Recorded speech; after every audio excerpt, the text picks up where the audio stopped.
Sorry, I'm late. She arrived to the blind date carrying a sleeping child, and nothing went as planned. The woman from John Walker's blind date profile looked nothing like the woman who finally burst through the restaurant doors.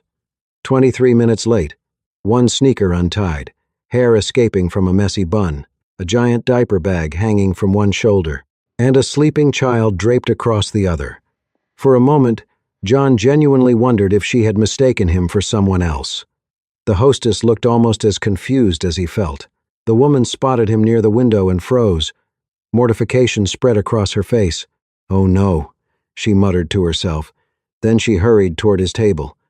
"I'm so sorry," she said breathlessly. "I know I'm late." John glanced at the sleeping little boy on her shoulder. That part wasn't really the surprise. Color flooded her cheeks. Right. Of course. The child. The boy remained asleep, one tiny hand wrapped around a plastic green dinosaur. John stood automatically. Hi." Neither of them knew what to do next. The situation was so absurd that John almost laughed. Instead, he pulled out a chair. "Would you like to sit down?" "Yes, please, before I pass out from embarrassment." That made him smile. She carefully settled into the chair while keeping the little boy asleep against her shoulder. The dinosaur nearly fell. She caught it. The diaper bag slid to the floor. A juice box rolled across the restaurant.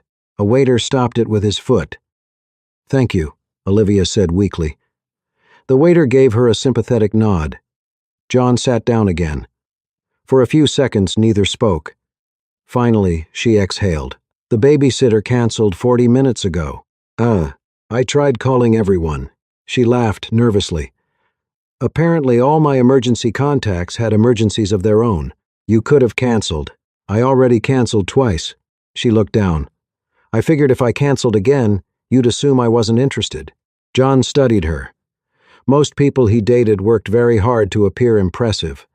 This woman looked like she had barely survived the day, and somehow that felt more honest than anything he'd encountered in years. "So you brought him?" She nodded.